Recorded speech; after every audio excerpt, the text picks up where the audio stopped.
नमस्कार, आप जुड़े हैं मुद्दे की बात में कृष्ण कौशिक के साथ। आज हम आपको जोड़ेंगे डिपो होल्डर्स के द्वारा की जा रही गरीबों को राशन की कालाबाजारी के मुद्दे के साथ में।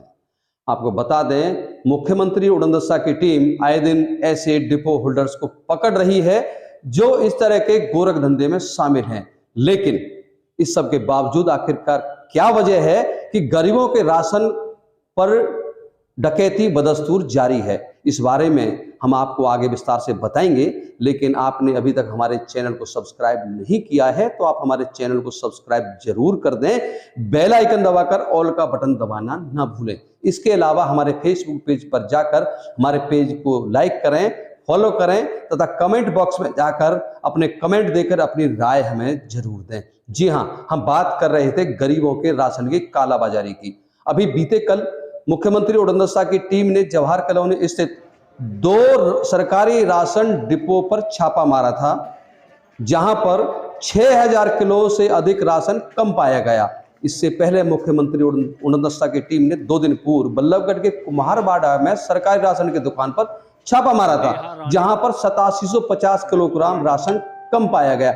इसी तरह से अगर हम पिछले 1 साल की बात करें तो मुख्यमंत्री उड़नदस्ता की टीम ने अभी तक कुल 28 ऐसे डिपो होल्डर्स पर छापामारी कर उनके खिलाफ मामला दर्ज करवा चुकी है। हालांकि यह ऊंट के मुंह में जीरा के समान है। अब देखने वाली बात यह है कि इन 28 मामलों में पुलिस की जांच कितनी आगे बढ़ी है।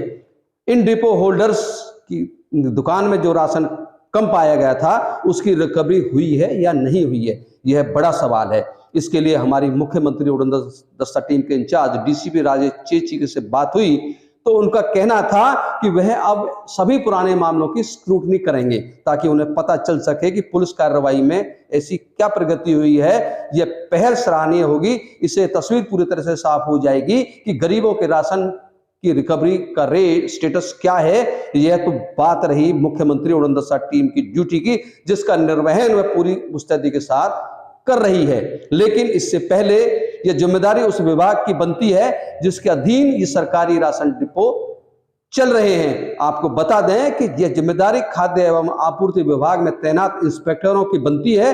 खाद्य आपूर्ति विभाग एरिया इंस्पेक्टर अपने कार्यालय को एक प्रमाण पत्र देता है कि उसने अपने क्षेत्र में राशन का सही वितरण करवा दिया है, यानी कि हर उस पात्र परिवार को उसके हिस्से का राशन पहुंच गया है।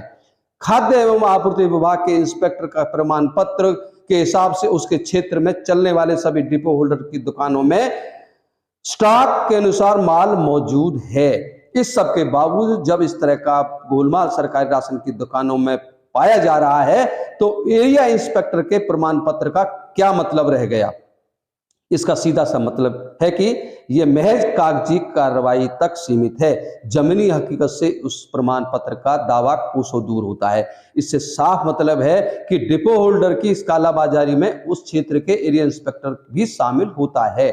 इसलिए आरोपी डिपो होल्डर के साथ साथ एरिया इंस्पेक्टर पर भी कार्रवाई होनी चाहिए। अगर ऐसा होना शुरू हो गया तो सब कुछ अपने आप ठीक हो जाएगा। अब हम बात करते हैं उस कानूनी कार्रवाई की जो आमतौर पर आरोपी डिपो होल्डर्स के खिलाफ अमल में लाई जा रही है। ऐसे डिपो होल्डर्स के खिलाफ आवश्यक वस्तु अधिनियम के तहत मामला दर्ज किया जाता है, जिसके तहत आरोपी डिपो होल्डर को बड़ी आसानी के साथ जमानत मिल जाती है और उसके डिपो को उसकी सुविधा के अनुसार उसके मनचाहे डिपो होल्डर के साथ अटैच कर दिया जाता है और वह डिपो होल्डर आरोपी डिपो होल्डर को हर महीने एक मुश्त राशि देता रहता है। अर्थात उस डिपो पर पहले की तरह कालाबाजारी बदस्तूर जारी रहती है। नियम की बात करें तो नियम के अनुसार आरोपी का डिपो उस सबसे नजदीकी डिपो के साथ अटैच किया जाना चाहिए ताकि उससे उस क्षेत्र के उपभोक्ताओं को परेशानी ना हो। लेकिन खाद्य एवं आपूर्ति विभाग तैनात संबंधित भ्रष्ट अधिकारी ऐसा नहीं करते हैं। पकड़ा गया जो डिपो होल्डर उस गरीब के राशन की चोरी करके कालाबाजारी कर रहा है उसके खिलाफ पब्लिक सेवा देने की में हेराफेरी करने के आरोप में धारा 409 व 420 बी के तहत मामला दर्ज होना चाहिए। अगर यह धारा में उसकी एफआईआर में दर्ज जोड़ी जाएगी तो उसका मुकदमा गैर जमानती हो जाएगा और दोषी पाए जाने पर कम से कम 10 वर्ष की सजा का प्रावधान भी इस धारा के तहत है। मुद्दे की बात यह है कि जब एक कबाड़ी व सुनार के द्वारा चोरी का माल खरीदने पर उनके खिलाफ मामला दर्ज हो सकता है, तो उन लोगों के खिलाफ मामला दर्ज क्यों नहीं जिन्होंने उस चोरी के राशन को डिपो होल्डर से खरीदा हो। लेकिन पुलिस महज आवश्यक वस्तु अधिनियम के तहत मुकदमा दर्ज करके मामले को कोर्ट भेज देती है। पुलिस ना तो उस माल की रिकवरी करती है जिसे पकड़े गए डिपो होल्डर्स ने कालाबाजारी करके बेच दिया था, और ना ही पुलिस का ध्यान मुकदमे में धारा 409 और 420 जैसी अहम धाराओं को जोड़ने पर जाता है। तभी तो डिपो होल्डर्स द्वारा गरीबों के राशन की कालाबाजारी निरंतर जारी है। हमने इस संबंध में वरिष्ठ अधिवक्ता पंकज पाराशर से बात की तो उन्होंने इस संबंध में क्या कहा, आइए आपको सुनवाते हैं। वकील साहब, आप रोज आए दिन सुन रहे होंगे, देख रहे होंगे, अखबारों में पढ़ रहे होंगे और समाचारों में ये सुर्खियां रहती हैं कि मुख्यमंत्री उड़नदस्ता आए दिन ऐसे डिपो होल्डरों को पकड़ रही है जो गरीबों के राशन को चोरी करके बेच रहे हैं, और इसमें पुलिस जो सिर्फ एसेंशियल कमोडिटी एक्ट के तहत यानी कि आवश्यक वस्तु अधिनियम के तहत मामला दर्ज करती है, तो ये काफ़ी है या इस पर और कोई धाराएं लगनी चाहिए, क्योंकि ये इतना होने के बावजूद भी चोरी रुक नहीं रही है।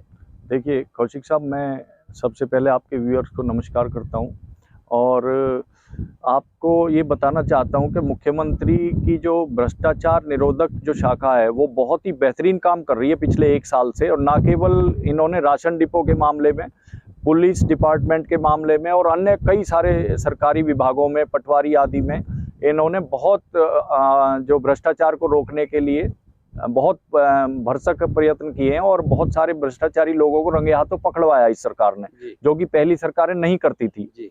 मैं इस बात के लिए जो इस सरकार को बधाई देना चाहता हूं सबसे पहले, लेकिन इसमें बहुत सारी कमियां भी हैं। इसके साथ साथ इसमें क्या है, एसेंशियल कमोडिटी एक्ट के तहत जो मुकदमा दर्ज होता है, इसमें जो मुकदमे दर्ज होते हैं जांच अधिकारियों को इसमें और भी कुछ सेक्शन ऐड करके मुकदमा दर्ज करना चाहिए। जैसे कि माल जो चोरी होता है राशन डिपो का, वो इधर उधर जाता है, तो उस माल को जो खरीदता है उसके खिलाफ चोरी का माल खरीदने के मामले में मुकदमा दर्ज होना चाहिए। 439 सेक्शन के तहत उनके खिलाफ भी मुकदमा दर्ज होना चाहिए जो लोग इस गड़बड़ को कर रहे हैं। इवन 120B में जो लोग इसमें आगे पीछे जितने भी लोग खरीद फरोख्त में या इस गड़बड़ में शामिल होते हैं, 120B में लेकर के 406 में उनको लेना चाहिए, ताकि सारे सेक्शन में जब उनके खिलाफ जो मुकदमा दर्ज हो और नॉन बेलेबल सेक्शन में इसमें मुकदमा दर्ज हो, तब जाकर कहीं इनकी घेराबंदी होगी और ये भ्रष्टाचार काफ़ी हद तक रुकेगा। जब तक ये इसमें थोड़ी ऐसी लापरवाही करते रहेंगे कि प्रॉपर सेक्शन में मुकदमा दर्ज नहीं करेंगे, तो ये भ्रष्टाचार नहीं रुक पाएगा किसी भी कीमत पर। इसका मतलब ये है, आपका कहना यही है, पुलिस द्वारा आधी अधूरी कार्रवाई की जा रही है। जी, मैं बिल्कुल कहना चाह रहा हूँ कि इसमें जो भी जांच अधिकारी या जो भी लोग इन्वेस्टिगेशन करते हैं, उनको ऐसी डायरेक्शन बड़े अधिकारियों से होनी चाहिए कि वो इसमें प्रॉपर सेक्शन लगाएं, और जो लोग भी इसकी खरीद फरोख्त में राशन के हेरा फेरी में शामिल होते हैं, उनके ऊपर 420 और धोखाधड़ी आदि के जैसे भी सेक्शन बनते हैं उनके ऊपर लगने चाहिए। चोरी का माल खरीदने के जो सेक्शन बनते हैं उनमें उनके खिलाफ मुकदमा दर्ज होना चाहिए, और नॉन बेलेबल सेक्शंस में जब उनके खिलाफ कार्रवाई होगी तब ये लोग कंट्रोल में आएंगे। बिल्कुल। एक सवाल और है मेरा इसमें, क्योंकि जो एरिया इंस्पेक्टर होता है, फूड एंड सप्लाई का एरिया इंस्पेक्टर होता है, वो उसकी ड्यूटी होती है अपने एरिया में सभी डिपो द्वारा जो वितरण प्रणाली है, वितरण उसका गेहूं का या अन्य सामान का, उसको प्रॉपर करवाना, और बाकायदा उसके लिए सर्टिफिकेशन देता है अपने डिपार्टमेंट की, उसके एरिया में सब कुछ प्रॉपर तरीके से हो गया है, और बावजूद इस तरह की कमियां मिलती हैं उसकी जिस भी इंस्पेक्टर के एरिया में, तो उसके खिलाफ भी कार्रवाई होनी चाहिए। निश्चित ऐसे अधिकारियों के खिलाफ जो इसके लिए उत्तरदायी हैं और जो अपना जो वेरिफिकेशन करते हैं, जो पूरी तरह से जिले के लिए जिम्मेदार हैं, उनके खिलाफ भी जब मुकदमा दर्ज होगा तब ये लोग ज़्यादा जिम्मेदारी से उन जो वितरण प्रणाली है उसमें कहीं भी जहां नुकसान होता है, आम जनता का जो राशन है या उनका हक है वो कहीं चोरी होता है, तो वो तभी वो रुक पाएगा। वरना कई मामलों में मतलब हमने डायरेक्ट ऐसा देखा है कि ये लोग शामिल होते हैं, बड़े अधिकारी इसमें शामिल होते हैं और पुलिस उन्हें सरकारी अधिकारी या बड़ा अधिकारी समझ के केस में इन्वॉल्व नहीं करती है, जिसकी वजह से ये भ्रष्टाचार निरंतर चलता रहता है। तो मेरा मुख्यमंत्री उड़नदस्ता से भी और मुख्यमंत्री से भी ये कहना है कि वो ऐसी शाखाओं को ऐसे निर्देश दें कि वो जो है बड़े अधिकारियों के खिलाफ भी, जो इसके लिए जिम्मेदार हैं, उनके खिलाफ भी इसमें पर्चा दर्ज करें। 120 में वो आ सकते हैं। धन्यवाद पंकज पाराशर जी। आप हम आपको अपनी अगली कड़ी में खाद्य एवं आपूर्ति विभाग से ऐसे घोटालों को साथ जोड़ेंगे जिसे देखकर और सुनकर आपकी आंखें फटी की फटी रह जाएंगी। आपको बताएंगे कि इस गरीब के राशन की कालाबाजारी में कौन कौन लोग शामिल हैं और उन्होंने पिछले चंद सालों में चमत्कारिक तरक्की हासिल कैसे की है, कैसे एक मामूली से समझे जाने वाले डिपो होल्डर्स की सेक्टर में आलीशान कोठी बन जाती है, कैसे खाद्य आपूर्ति विभाग के कुछ भ्रष्ट अधिकारियों की चमत्कारिक तरक्की हासिल की है। आप जुड़े हुए थे मुद्दे की बात में कृष्ण कौशिक के साथ। हमारे साथ जुड़े रहने के लिए आपका बहुत बहुत धन्यवाद।